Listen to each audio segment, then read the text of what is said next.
Happy Thursday, everyone. It's December 12th. I'm Jennifer Palumbo, along with Jacqueline Nye. Seth has the day off. He's been sick this week, so we're hoping that he's home resting, getting better. And maybe watching this show. Yeah, maybe.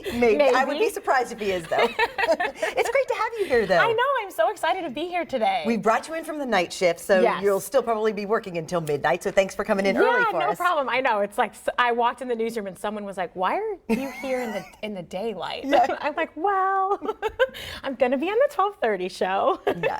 Well, we're glad to have you here. Yeah, I'm excited. It'll be a good day. We have a big show ahead. The Kentucky Ballet Theater is getting ready for the holiday tradition, the Nutcracker. Plus, we're wrapping up our Shop Local series with Bluegrass Mercantile. And Chef Amber with Shaker Village is serving up holiday-themed dishes. But first, it's Throwback Thursday. We love Throwback Thursday. We're going to start off with a photo. This is me, my first Christmas. Oh my gosh, that is so cute. And we cropped it off, but I'm in front of the Christmas tree. And one of the things that I loved about my parents' Christmas tree growing up was they had all the icicles on the tree, like, you know, all the little ones.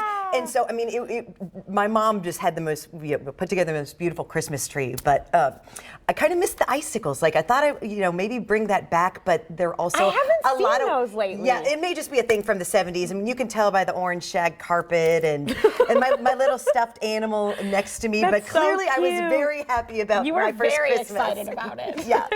I have a few pictures, but first off, there's a Christmas picture. It's my brother and I when we were younger.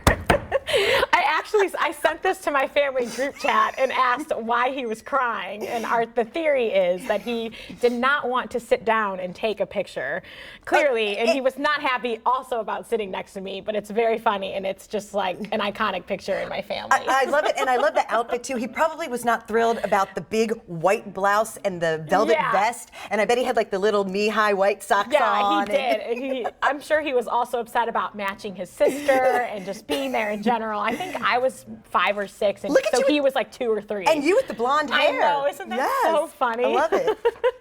But yeah, there's a few other pictures. Just the producer asked me, she's like, "What throwback picture?" So I just sent a few. But yeah, there's another one. The that was iconic like my favorite Barbie Jeep. Yep. And yeah, there's one more. And then this is me and one of my best friends at my first communion. I think I was in like 1st or 2nd grade there, and we're still friends to this day. So where'd you grow up? I grew up outside of Chicago. Okay. Yeah, but I went to UK, and then my first job was in Bowling Green at WBKO there. So yeah. Very good. And then so Kentucky's just like my second home. Yeah, love it. Well, we also have a Santa photo. Marty Briscoe sent us this one from the mid-1970s of her daughter Mia Dawson with Santa Claus. We love these photos, the children crying on Santa's lap. It's such a great memory. And her daughter Mia now lives in Nicholasville. She just celebrated her birthday yesterday. Happy birthday to Mia. And keep sending us your blast from the past photos. We love to see them and share them. Just post them to our It's On Facebook page, and we may just show them coming up on It's On. All right, let's take a look now at what's on now. Popeyes chicken sandwich has been so popular this year, and now you can wear the Cajun concoction on a Christmas sweater. What do you think of this? I love it, I think. White striped sweater features red Christmas trees, snowflakes, and of course, chicken sandwiches. And they go on sale starting today at uglychristmassweaters.com/Popeyes for $44.95. Popeyes calls this next chapter of the chicken sandwich wars the ultimate icebreaker. I love a good ugly Christmas sweater. And interesting. But Popeyes just keeps cashing in on the sandwiches. So. Seriously, I know. You know what? I have to make a confession. I still have not had that sandwich from Popeyes. Do you know, I've only had it once, and it was because we had it here on the show. So okay, yeah, I know. I still want to try it, though. You do need to try it. Yeah. I do. Okay. So next we have a college basketball player. Referee found himself in the wrong place at the wrong time last night at the Illinois game against Michigan and paid a pretty big price. Ouch. Unranked Illinois was on the verge of upsetting 5th-ranked Michigan when freshman Kofi Cockburn came through with a key basket late in the game, and his exuberant celebration went awry when his fist pump accidentally found the head of referee Lewis Garrison.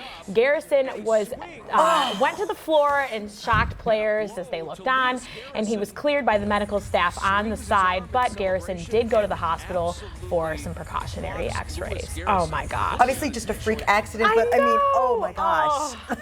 And then of course, the slow-mo is the worst. I can't imagine how bad that player must feel, you know? It's, Yep.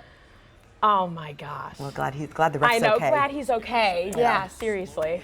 Okay, well, remember the Olivia Newton-John's prize jacket from the 1978 musical Grease? A buyer bought it last month for $243,200 at a charity auction. Well, instead of keeping it, he had another idea.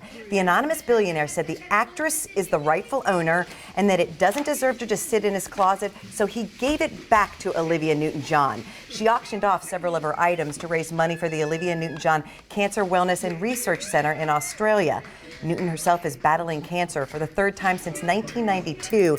She said getting the jacket back was the sweetest thing. Julian's Auctions shared video of the exchange to Facebook. What a great thing for him to do. I mean, he spent so much money on it.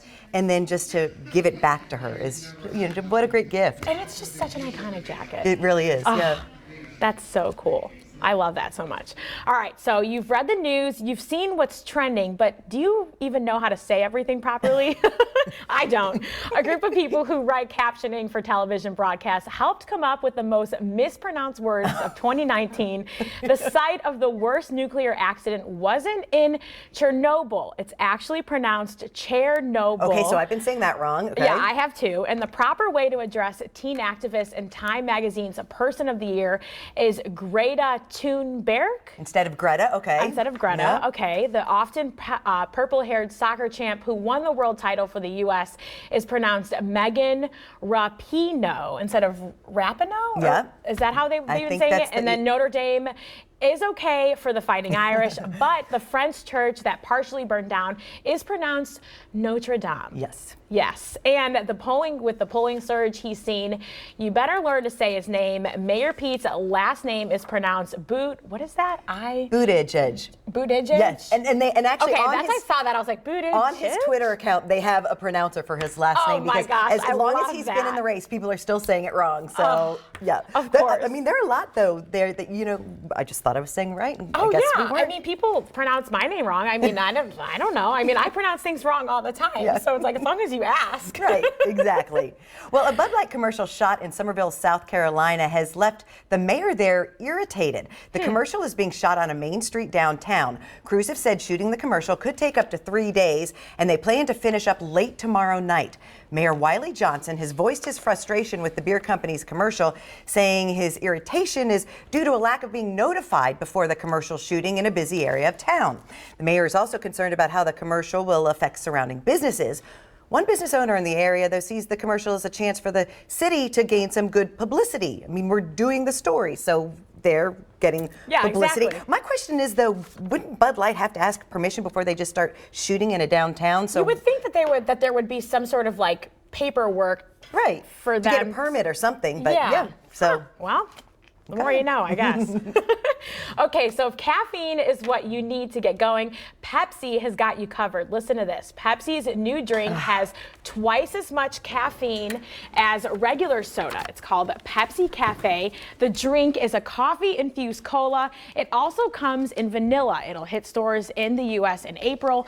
Pepsi representatives say cola sales have been flat for the past 2 decades, and they also say consumers are looking for drinks that are functional, meaning they provide some nutritional benefits or energy. Coffee and soda. Interesting. Yes, what will they think of next? I don't know about that combo. I don't think so. No. I'm not a fan. No. Well, we're wrapping up our LEX18 Shop Local event at Bluegrass Mercantile. It's the gift shop that sells everything celebrating Kentucky. And Toby Brown stopped by the Bluegrass Stockyards to check it out. It's On invites you to Shop Local, presented by Emerson Farms Country Store in Georgetown.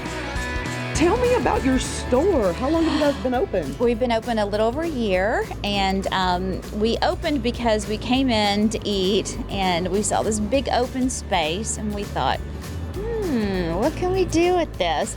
And so we did it in about 5 months' time, and we love it. We're right on. I love it. We're on I-75 across from the horse park, and Yeah, so convenient. It's perfect location. And so we get tourists, we get cowboys from the cow sales on Monday and Tuesday. They're actually my best customers. Thanks, guys. And it's just fun. And then now Toby from It's On, who's in right. here. All right, a little showing off here, a little model. It does go. But this is from Terry's store, and I love and adore this cape because you're all about Kentucky in here. When I walked in, I was blown away. All about Kentucky. Yes. Hometown girl. So check this out. She's gonna show me around her store. But anybody who's a bourbon fan, you know exactly what that means. Got Pappy. And isn't your granddaddy? Yeah, it's definitely not. But look at all this bourbon stuff. I love this. And we have Bryce Mabel's photography. He's a local photographer, and he puts a little quarter, that's a signature thing. He puts a little quarter on all of his framing work, and they're beautiful. They're beautiful. They're absolutely beautiful. We have Bourbon Honey, which is like popular. I can't keep it. This was full yesterday, seriously. Oh my goodness. And this is Tell me about this. This is called Crafty Ponies, and a lady in Europe was making the horses and dolls for her daughters because she wanted to teach them how to care for horses, and without buying a horse yet, right? Because it's a big deal. So it was so popular, all of her friends wanted one, so now she makes them for people like me. And so I don't really know that you can get them anywhere else in Lexington. And they sell things like head collars, saddle pads, saddles, bridles, and there's like a dressage ring inside the little box, and they get like a little certificate and a book, and it teaches them how to care for the horse. I've got some things at the counter that I'm gonna check out. So back to you guys at the studio. Bluegrass Mercantile is located inside the Bluegrass Stockyards at 4561 Ironworks Pike. A lot of cool stuff there. Visit bgrassmercantile.com to find out more.